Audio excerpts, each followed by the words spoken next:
자, 여러분 이번 시간에 할 거는 마지막 파트인데요. 전 지구적 수준의 문제와 지속 가능한 사회입니다. 여기도 여러분 골몰하게 골몰 있으면서 외우실 필요 없어요. 그냥 간단하게 출제되는 그런 파트니까 그냥 가볍게 읽어주시면 됩니다. 자, 전 지구적 수준의 문제 이렇게 나와 있는데, 자, 보면 환경 문제 있습니다. 환경 문제 지구온난화 다 알죠? 온실가스가 증가해서 지구의 기온이 상승하는 현상이다. 자, 원인 보면 산업화와 인구 증가, 무분별한 산림 파괴, 화석연료 사용 이런 것들이 원인이 되고요.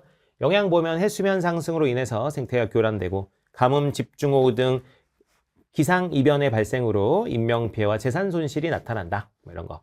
자, 사막화 현상은 사막이 점점 넓어지는 것입니다. 초원과 산림이 황폐화되고 점차 사막 환경으로 변해가는 것이다.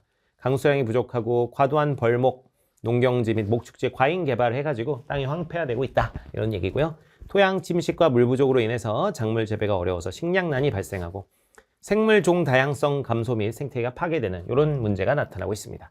열대우림 파괴예요. 숲이 파괴되고 있다 이런 얘기죠. 아마존 밀림 같은 큰 숲이 파괴되는 것이다. 무분별한 벌목, 불법적인 방화 이런 것들, 생물종 다양성이 감소하고 홍수 같은 기상이변이 증가하고 지구의 이산화탄소 흡수 능력 약화로 지구온난화가 가속화되고 있다. 해결 방안들 보시면은요. 자, 인간과 자연이 더불어 살아가는 그런 것을 관점을 가져야 되고 개인적 사회적 관심과 실천이 필요하고요. 지속 가능한 개발을 해야 되고 환경 친화적인 상품 개발하고 관련 산업을 육성하고요. 환경 문제에 대한 국제사회의 유기적인 협력 이런 것들이 해결 방안이다. 이런 뻔한 얘기예요. 그냥 가볍게 봐주시면 되겠습니다. 자, 다음으로 넘어가서요. 전 지구적 수준의 문제, 자원 문제도 있습니다.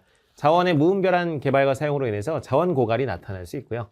그래서 식량이 부족할 수 있고 물 부족이 나타날 수 있다. 여러분 이거 그냥 상식 아닙니까? 가볍게 그냥 봐주시면 되고 해결 방안도 그냥 상식적이에요. 자원 절약하고 재활용하고 친환경적 대체 자원 개발하고 수력, 풍력, 태양광 등 청정에너지 개발하고 자원 이용과 개발에 대한 국제적 협약 체결해라. 이런 얘기입니다. 가볍게 봐주시면 된다. 넘어가시고. 자, 전쟁과 테러 나와 있습니다. 자, 전쟁과 테러. 전쟁은 서로 대립하는 국가 혹은 이에 주안한 집단 간에 무력을 써서 이제 상대방에게 어떤 걸 강제하는 걸 전쟁이라고 하고요. 테러는 이제 국가가 하는 것이 아니라 개인 혹은 특정 조직이 자신의 목적을 위해서 무차별적으로 상대에게 위해를 가하는 행위를 테러라고 합니다. 그래서 원인 보면 여러 이제 문화, 종교, 인종 이런 갈등, 경제적 이해관계, 영토 분쟁 이런 것들 관련돼 있고, 해결 방안 보시면 분쟁 원인을 정확히 찾고요. 상호 존중 이해하고요. 적극적 개입과 분쟁 중재하는 이런 것들이 해결 방안이 되겠습니다. 차이점 보면 전쟁은 상대방 군인을 대상으로 살상을 인정하고 있지만 민간인에 대한 무차별적 살상은 전쟁 범죄로 취급해서 금지하고 있고요. 테러는 그 대상의 전투원뿐만 아니라 민간인까지 포함하고 있는 이런 차이가 있습니다. 이것도 여러분 외울 건 아니에요. 그냥 가볍게 보시면 됩니다. 자, 넘어가시고요. 자, 지속 가능한 사회와 세계 시민의식 이렇게 나와 있는데, 자, 지속 가능한 사회는 현재 사회가 필요로 하는 다양한 욕구를 충족시킴에 있어서 미래 세대가 자신들의 필요를 충족시키기 위해 갖춰야 할 여건을 저해하지 않는 범위를 고려해서 발전을 추구하는 것이다. 그래서 현재 세대가 미래 세대를 고려하면서 발전하는 게 지속 가능한 사회를 말하는 것입니다. 또 지속 가능한 개발은 경제 발전과 환경 보전 이런 것들 양립을 위해서 새롭게 등장한 것이다.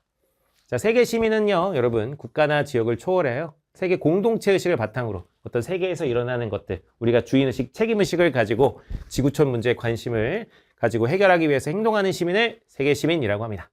자세를 보면 다른 사람들과 더불어 살아가려는 태도를 가져야 되고 개방적인 자세, 인류 보편적 가치를 지향하고 전 지구적 문제에 지속적 관심을 가지자. 뻔한 얘기입니다, 여러분. 어려운 건 없고 이 지속 가능한 사회를 위해서 우리가 세계 시민의식을 갖추자 이런 얘기예요. 그래서 사회문화 이 마지막 파트는 여러분 딱히 외울 건 없습니다. 그냥 상식선상의 내용들이 있고 요 관련된 내용이 그냥 출제돼도 독해형 형태로 제시문을 읽고 충분히 풀 수 있는 형태로 나오니까 가볍게 읽어봐 주시면 되겠습니다. 마치겠습니다.